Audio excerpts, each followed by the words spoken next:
Hello everyone. In the present video, I will discuss about non-positivist methodology in sociological research.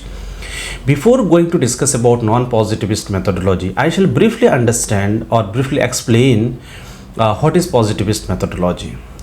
Positivist methodology is mainly derived from the positivism, and we already know positivism had developed by Auguste Comte, and Auguste Comte's positivism was the beginning or the institution of sociological research, and sociology as a scientific discipline established because of the positivism. Later on, many other sociological perspectives, schools of thought developed based upon the positivist philosophy, positivist methodology, and positivist framework of theory. These are functionalism, Marxism, structuralism, and many more. So now question is, what is this positivist methodology? Positivist methodology mainly focuses on objective approach, what it is called scientific. That is objective approach of understanding the world. Objective understanding of the world, reality, phenomena, and the society. And it tries to understand, it focuses on understanding the world and the society through scientific methods, through scientific framework, scientific laws. It tries to establish cause and effect relationship. It simply cannot accept the statements, assumptions, hypotheses. Rather, it tests, verifies empirically the hypothesis and assumptions. Second important point of positivist methodology is that it establishes generalizations based on concrete empirical data. Concrete empirical data. That is, empirical data can only provide the required conditions of establishing a particular generalizations. So it simply cannot go for generalizations. It rather focuses on empirical data. So a reality can only be verified, can only be understood through empirical evaluation, through empirical assessment, empirical experimentation. Third important point of positivist methodology is that it considers abstract ideas, abstract assumptions as invalid and biased. That means it believes in value neutrality. So any authors, any scholars argumentation, statements, assumptions may be rejected because these may not be tested empirically. These may not have gone through the scientific process of validation. So in the positivist methodology, one cannot simply give statements, one cannot simply give the idea and assumptions or assertion. Rather, it has to be empirically tested, verified, experimented. So therefore, in the contemporary time, sociology mainly follows positivist methodology in order to make it more scientific, because there is a wide difference between social sciences and other natural sciences. To bridge the gap between social sciences and natural sciences, positivism can work effectively, and Auguste Comte introduced positivism for that reason.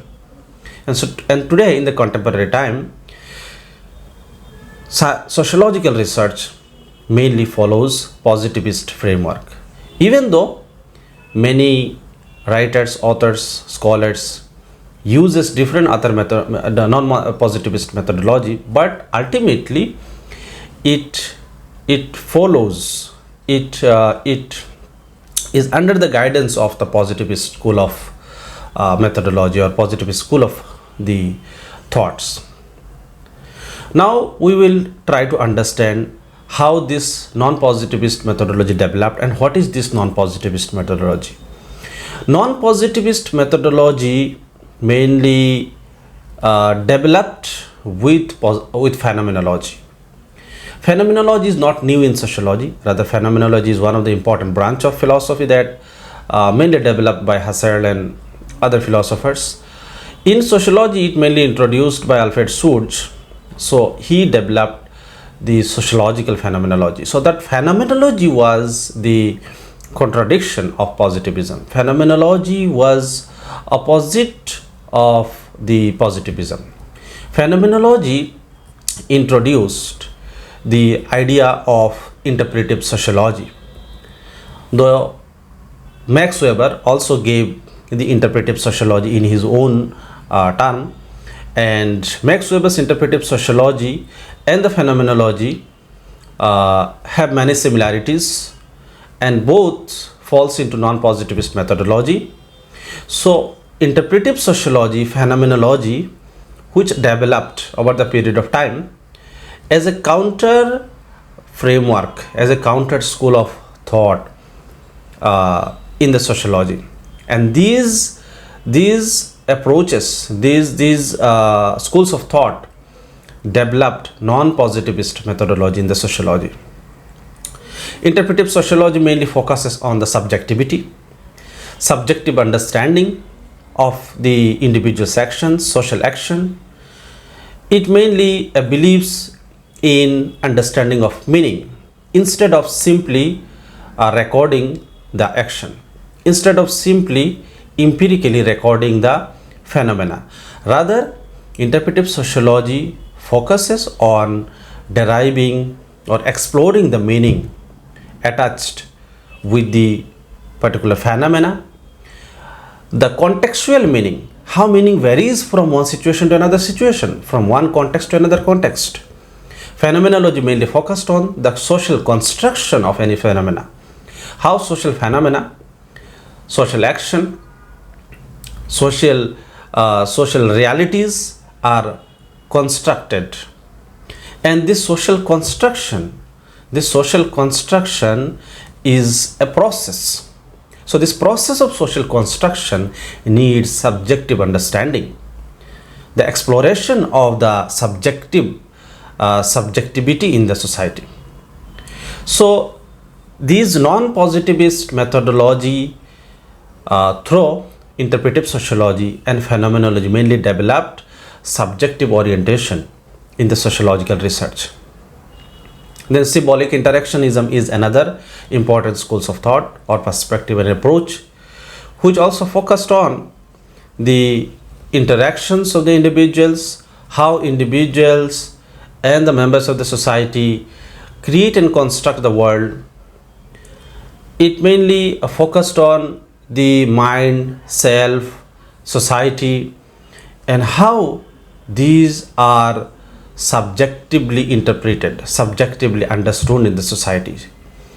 So society, that in short we can say the society, social phenomena, social reality for non-positivist methodology can be subjectively interpreted, understood, and this should be subjectively understood and interpreted. Society and social phenomena should not be considered as objective phenomena because these are the construct of the society. These are the product of the human action. Human action varies from one situation to another situation, and there cannot be universal law like natural law. Natural law determines the phenomena universally, but there cannot be any social law that determines the social phenomena. So there is a variations in the world. There is a variations of a particular phenomena because of the variations of the human actions.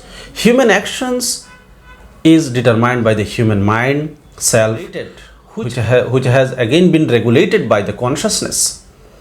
And this consciousness is completely individual's own subjective issue, and it also tries to establish certain ideas, assumptions, which can be used as a ideal type. For example, interpretive sociology of Weber gave the concept or methodological framework called ideal type, which is not completely an abstract idea, rather the combination of abstract idea and the concrete empirical reality. But this ideal type is used for evaluating the world, reality, and various issues of the society. So, non-positivist methodology allows the assumptions, various arguments of the authors and the scholars, and ideas which may not be empirically verified, which may not be tested, which may not be experimented in the society empirically, but these can describe, these can present and express the subjectivity of the human beings, subjectivity of the society. So this much is the present video on non-positivist methodology. I will continue the discussion in the next video. Thank you very much.